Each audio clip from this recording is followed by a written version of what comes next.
আপনি কি কখনো স্ট্রবেরি মুনের কথা শুনেছেন? এই স্ট্রবেরি মুন আসলে কি? এমন নামেরই বা কারণ কি? এটি কখন দেখা যায়? আজ আমরা জানবো এর পেছনের বিজ্ঞান ও ইতিহাস। আর ভিডিওটি ভালো লাগলে চ্যানেলটি সাবস্ক্রাইব করতে ভুলবেন না। চলুন এবার ঘুরে আসি এক মহাজাগতিক গল্প থেকে। স্ট্রবেরি মুন মূলত একটি পূর্ণিমা বা ফুল মুন।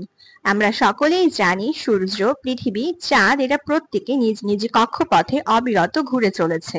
এই ঘূর্ণনের ফলে পৃথিবী প্রতি মাসে একবার করে চাঁদ ও সূর্যের মাঝখানে চলে আসে। এর ফলে চাঁদ সূর্য দ্বারা পূর্ণভাবে আলোকিত হয়, যার ফলে একে একটি পূর্ণ গোলকের মতো দেখা যায়। আর এই পূর্ণ চাঁদের দৃশ্যমান হওয়াকেই আমরা পূর্ণিমা বা ফুল মুন বলে আখ্যায়িত করে থাকি। প্রতি মাসেই একবার করে এই ঘটনা ঘটে। আর জুন মাসে ঘটা পূর্ণিমাকে বলা হয়ে থাকে স্ট্রবেরি মুন। এখন নিশ্চয়ই আপনাদের মনে প্রশ্ন জেগেছে, এ সময় চাঁদ কি সত্যি স্ট্রবেরির মতন লাল বা গোলাপি রঙের হয়ে থাকে? না, এ সময় চাঁদ পূর্ণাঙ্গ লাল বা গোলাপি হয় না। তবে সূর্যাস্তের সময় সূর্যের আলো যখন চারিদিকে ছড়িয়ে পড়ে, তখন মৌলিক আলোগুলোর মধ্যে লাল আলোর তরঙ্গ দৈর্ঘ্য সবচেয়ে বেশি হওয়ায় পুরো আকাশ লালচে দেখায়, এবং এই আলো চাঁদের উপর পড়ে চাঁদের রঙও লালচে করে তোলে। এছাড়া জুন মাসে যে চাঁদ ওঠে তা আকাশে অনেক নিচু অবস্থানে থাকে, তাই তা আরো বড় ও উজ্জ্বল লালচে রঙের বলে মনে হয়, যেমন ইলুশন হিসেবেও পরিচিত।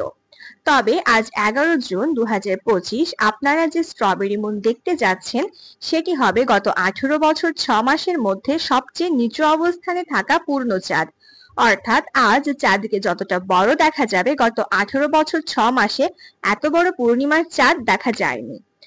এবার আসুন স্ট্রবেরি মুন হিসেবে নামকরণের ইতিহাস জেনে আসি। এই নামটির উৎপত্তি ঘটেছে উত্তর আমেরিকার আলগনকুইন আদিবাসী জনগোষ্ঠীর থেকে। উত্তর আমেরিকায় জুন মাসের এ সময়ে স্ট্রবেরি সংগ্রহের ধুম পড়ে যায়। তাই এ মাসের পূর্ণিমাকে তারা স্ট্রবেরি মুন নামে ডাকতে শুরু করে, যা আজ বিশ্বব্যাপী স্বীকৃতি পেয়েছে।